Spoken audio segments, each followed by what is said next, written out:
Hi, Alex, and thanks for coming down and participating in the Brewer Golf Academy. It was wonderful having you in Austin here for 3 days. We're going to show you a little bit about what we worked on, and one of the first things we focused on is this right-hand grip getting a little bit more neutral.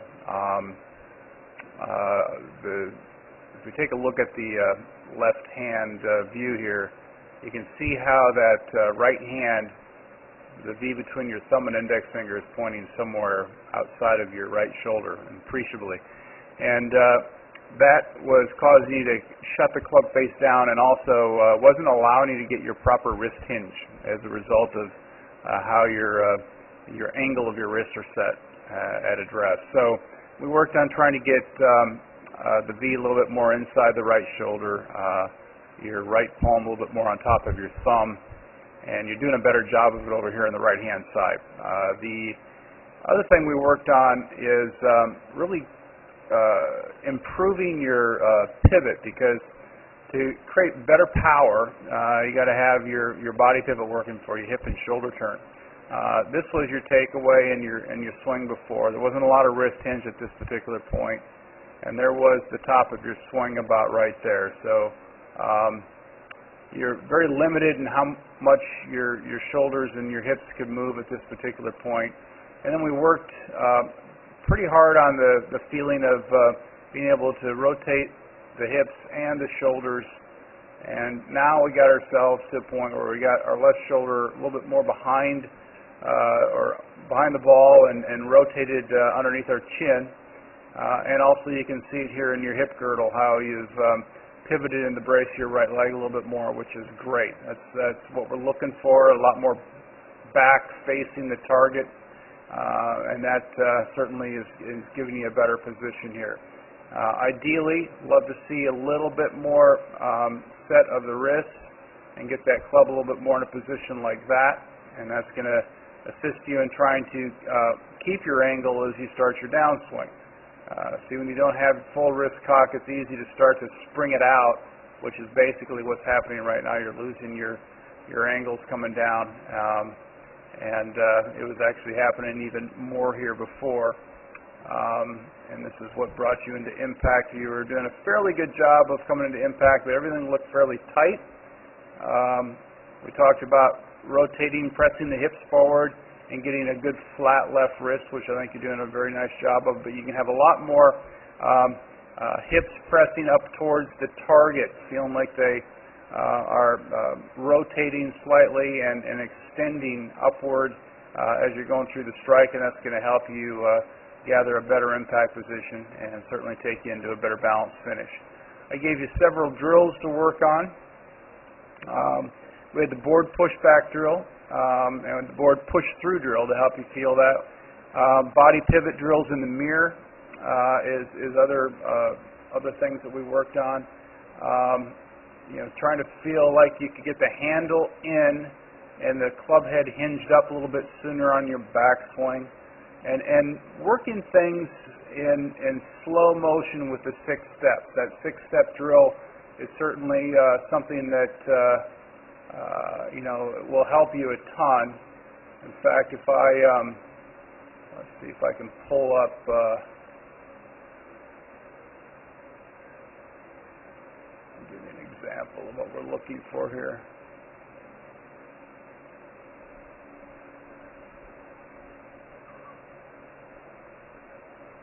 Here's a good example of a tour pro, and you notice at the top of the swing, they've got that nice extended arm with a full wrist cock of about 90 degrees between left forearm and the club. That's going to be critical for power for you.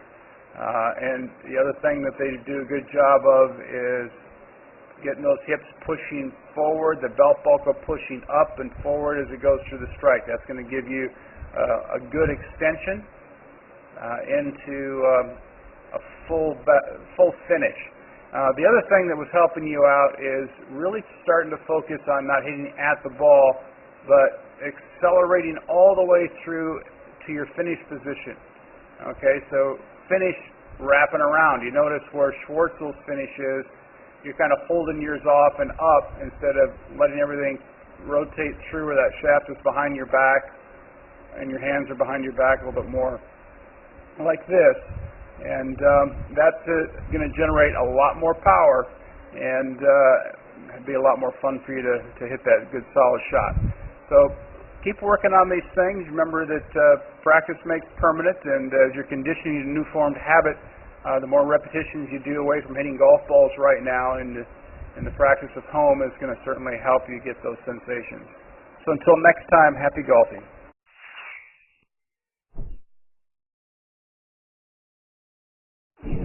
I want to talk to you about the difference between swinging with your upper arm versus your lower arm. And the tendency that most of us get is we tend to try to hit it with our hands and our forearms coming down and through. And when we do that, we get tight.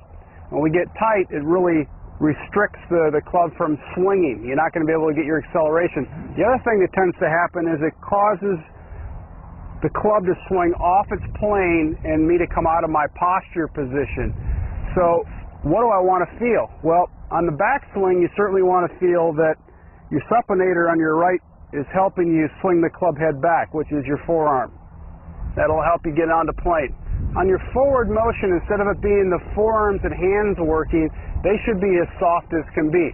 It's really the upper arms that are working. So what does that feel like? Well, if I just take my forearms out of it and I move down and through like this with my upper arms, you notice that as I am moving my upper arms, it brings my body pivot along with it. It allows me to stay in my posture and release through. So what's different from that than your shoulders? Well, the shoulders, if they just start to move, the tendency would be to move and lunge forward. So I would prefer to feel like my upper arms, which if I just take the club and I put it up in front of me like this, and I start to feel into my downswing being with my upper arms, it allows for me to be able to let the club swing and follow the arms. The arms are going to be moving around my body and allow me to stay in my posture. That's going to give me my best strike, and it's going to allow my lower arms to feel relaxed so that they can have natural speed working for them instead of trying to use tension. That allows me to stay in my posture and make a really good strike like that. So practice this feeling of your upper arms leading the forward motion. It's going to help you stay in your posture and accelerate the club without tension. So until next time, happy golfing.